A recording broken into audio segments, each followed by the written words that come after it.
Now on 105.9 FM and streaming worldwide on the WMAL app. O'Connor and Company.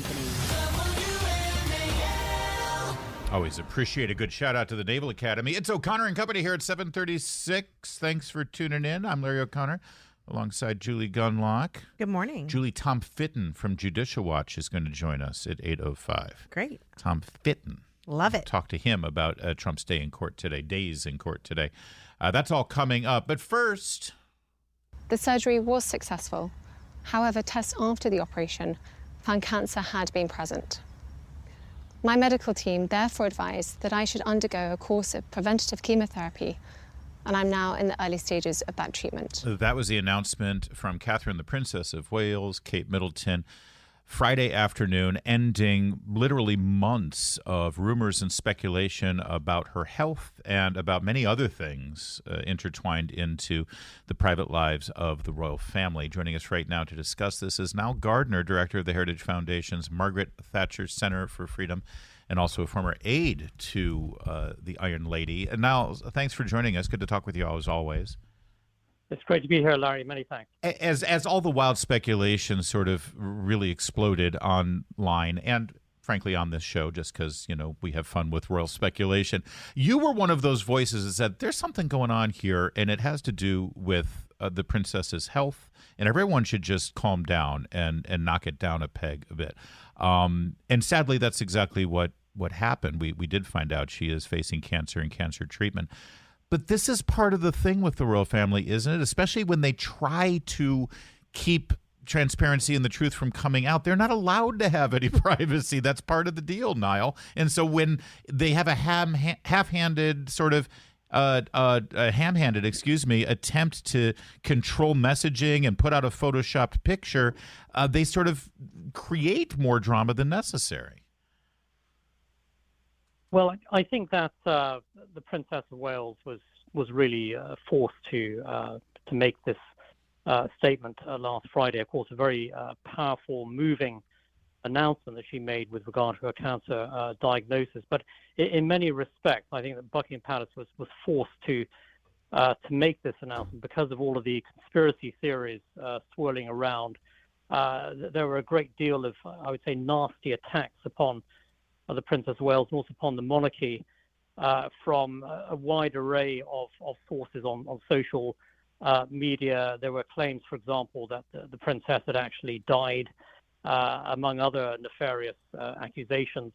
And so Buckingham Palace was forced to, I think, make this announcement. And it's just been actually revealed last night in London that British government sources believe that Russia, China, and other enemies of the free world have been behind some of the disinformation campaign against the Princess of Wales, actually. And so I think there's going to be a lot more analysis in the coming days of the role, especially of Beijing, Moscow, and also actually of the Iranian regime as well, in terms of some of the conspiracy theories swirling around. Added into the mix, of course, you have all of these self-styled supporters of Meghan and Harry, the Sussex Squad, who have been disseminating a lot of nasty, vicious rumors as well. So all in all, it's been a really horrible campaign of hate against the Princess of Wales, which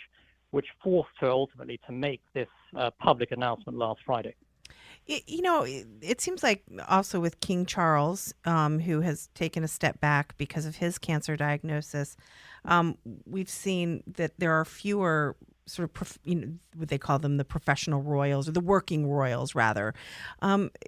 What can the royal family do now? I mean, there's Sophie and Edward, but who else can they call on to do some of these roles? Whether it's attending an event or, some of the charities that they support. Where are they going to go if Kate continues to be out, William is limiting, and King Charles are limiting their appearances? Yeah, that's a very good question, and of course it's really all hands on deck at the moment. And but it's important to bear in mind, of course, that the British monarchy is an incredibly robust and strong institution. It also has overwhelming public support from the British people. The British public are rallying around the monarchy right now. The King actually is hoping to return to official duties starting in the summer. So that's a very positive development. The Queen Camilla, is also, I think, stepping up in terms of her official roles. Prince William will be playing an increasingly important, prominent role in the coming months ahead. He very much looks like the future king, really. He is somebody who is massively popular, I think, with the British public. Someone who really, I think, will be a tremendous leader when he does become king. And so I think the British monarchy remains actually in very strong shape, and I think they will weather this storm and will continue to lead in a powerful way. And I'm sure you took notice of the fact you've been leading the charge over there at Heritage Foundation with this investigation into Prince Harry's immigration records, the fact that he admitted his abundant drug use. And, of course, there's a question about that on your immigration form. President Trump said that should he be elected, he's going to investigate whether this needs to be followed up on. You must have put a smile to your face there. Yes, well, the situation is that the Heritage Foundation, of course, has taken the Department of Homeland Security to court, federal court, in D.C. in order to secure the release of Prince Harry's immigration records. And Prince Harry should be fully held to account after all of his drug revelations. Let's see whether or not he told the truth with regard to his immigration application. President Trump has made it clear that if he becomes president again, that he would not shield Harry, that appropriate action would be taken if Harry had lied on his immigration application. This is a matter of immense public interest. No one should be above the law when they apply to enter the United States. Prince Harry, of course, is no exception. Is there any, I have learned by reading People magazine that Meghan Markle and Prince Harry privately reached out to William and Kate. I know this because it was so private that People magazine published it. Is there any chance that because of the demands on the royal family that they're, and the fact that, there's this illness and there's, prominent, as you mentioned, prominent members of the family unable to make public appearances, could they reach an olive branch out and bring Harry back into the mix here? Well, that's a good question. I think it's very unlikely because of all of the really vicious attacks that Harry and Meghan have made upon the royal family over the past 2 to 3 years, including a lot of personal attacks on the Prince and Princess of Wales. So I don't think there's any mood for any kind of reconciliation on the side of the royal family. And the British people are still not. They don't like Harry. They're still sort of negative about them. Yeah, that's right. The British people really do not like Harry and Meghan. Their approval ratings are incredibly low, and I would say that there's no appetite in the UK for Harry and Meghan coming back into the fold as working members of the royal family. They have burned a lot of bridges. They caused a lot of damage. Right. There's a great deal of unhappiness in Britain over there. It would matter a lot to us just because it would give us tons to talk about here on the show now. And you know how important that is for us because we're sort of gossipy sometimes about these things. I expect, that Harry and Meghan are going to continue to dominate a lot of the news in the months ahead. And they really need to apologize, frankly, for all of their outrageous attacks and behavior. And that's the first thing that they need to do. Apologize to the royal family, to the Prince and Princess of Wales, and also apologize to the British people. Now, real fast, when there was so much mystery surrounding Kate Middleton's disappearance and the fake stories there was a lot of speculation that Prince William was having or had an affair.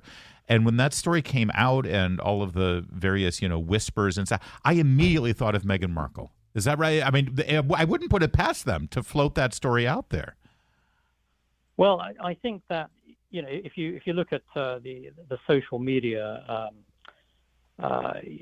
commentary out there on the Prince and Princess of Wales, a lot of the nastiest stories about William and Kate have come from self-styled members of what is known as the Sussex Squad. These are people who back Harry and Meghan. And they're behind some of the nastiest stories out there. And of course, as the British press is reporting, the Russians, the Chinese, the Iranians are also, disseminating disinformation stories. But a lot of the nastiest stuff certainly has been coming from the Harry and Meghan supporters camp, and a lot of it's really unpleasant. And juvenile morning show hosts. I'm not going to lie. We were playing. I didn't. Oh! Look at you throwing me under the bus. Nile, thank you for joining us. Thanks, Nile. My pleasure. Many thanks. It's 7:47.